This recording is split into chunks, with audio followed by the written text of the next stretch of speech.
يلا بينا يا جماعة ندمس الفول لسحور رمضان. كل سنة وانتم طيبين، ونجهز بقى كده السحور بتاعنا الجميل، واقول لكم على التريكات اللي تخلي الفول بتاعكم زي بتاع المحلات واحلى وانضف كمان، واقول لكم ازاي يطلع معاكم كده مستوي زي الزبدة، واقول لكم كمان ازاي لونه يطلع فاتح معاكم ويبقى حلو ومفيهوش اي مرارة ولا اي حاجة، وما يتعبش كمان القولون. فتابعوا الفيديو بتاعي للاخر وشوفوا طريقتي. اول حاجة كده معايا نص كيلو من الفول البلدي.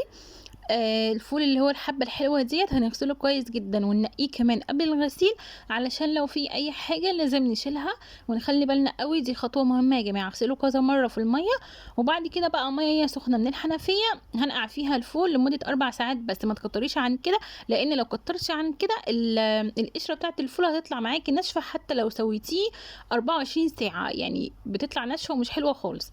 فدي اول غلطة لازم نتفاداها. بعد كده معايا ربع كيلو من الفول المدشوش اللي هو بتاع الطعمية، او اللي بنعمل بيه البصارة ده. دي خطوة مهمة يا جماعة، بيخلي الفول تحفة جدا. انا كنت بحط عدس ما كانش بيخلي الفول، يعني كنت بحس ان انا باكل عدس اصلا مش باكل فول مدمس، فمش حلو خالص، وكمان كان بيتعب القولون جدا. فبلاش من العدس خالص يا جماعة على الفول، مش بيبقى حلو خالص خالص خالص. هنا بقى الفول بعد ما عدى عليه 4 ساعات، الحباية بتاعته كده يعني كبرت كده تضاعف حجمها. هنا بقى معايا حله صاج، ايوه حله صاج يا جماعه، هتخلي معاكوا الفول زي الزبده وحلو قوي قوي.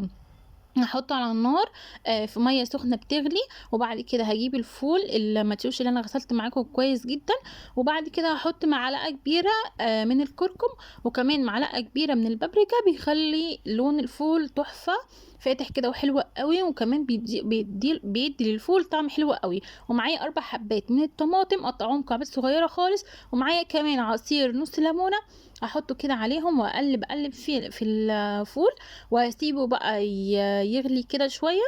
بعد كده بعد ما يغلي بالشكل دوت هنقله على العين الصغيره، وهدي نار عليه خالص براحته خالص لمده 4 ساعات.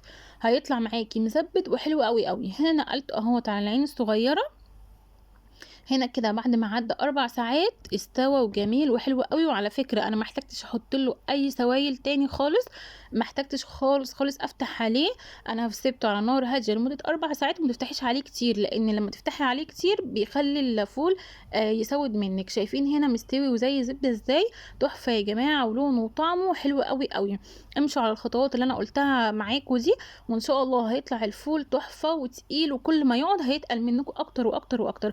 مش هنحتاج نحط عليه اي اضافات تانية خالص. حلوة قوي. شايفين هنا بقى جبت طبق كده وخدت من الفول مغرفتين، وبهرسه بالشوكة بمنتهى السهولة.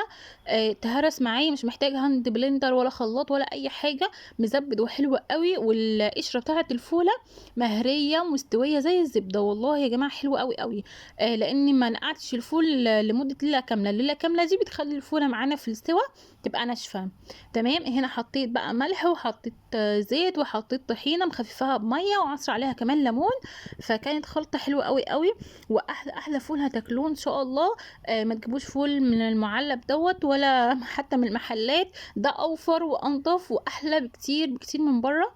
انا بقالي ما شاء الله 8 سنين ما بجيبش فول من بره نهائي، الا للضروره، يعني لو في ظروف او حاجه لا قدر الله خلص عندي وما قدرتش اعمل بشتري من بره عادي. بس انا على طول الحمد لله بعمله في البيت بصراحه. هنا بقى جبت كده الاكياس بتاعتي بتاعت التلاجة، وهبدأ اخزن فيها بقى الفول اللي انا عملته معاكم، واشيله في الفريزر للسحور ان شاء الله باذن الله، او للفطار. يعني احنا لسه فاضل تقريبا 15 يوم. فحلو قوي قوي بصراحة، يعني ما ممنعهوش خالص من البيت. جربوا طريقتي وان شاء الله تعجبكم. ولو اول مرة تشوفوني ما تنسوش الفولو، وما تنسوش طبعا تقولي رأيكم في التعليقات، هل انا فدتكم بالفيديو دوت ولا لا. يا رب يا رب الفيديو يفيدكم ويعجبكم. وشايفين الفولة ده تاني يوم على فكرة مغمقش خالص الفول، ما شاء الله اللهم بارك، لونه فاتح وحلو قوي ومغمقش مني. وبالمناسبة كمان ما تحطوش الليمون بقشره في الفول، بيخليه ممرر ومش حلو خالص. هو بس عصره كده نص ليمونة معاه، هيطلع حلو قوي قوي وجميل زي ما انتم شايفين كده، ويبقى فاتح ما تقلقوش. انا هنا كده عملت معايا طلع معايا 8 اكياس، هشيلهم في الفريزر. وبألف هنا وشفا. ما تنسوش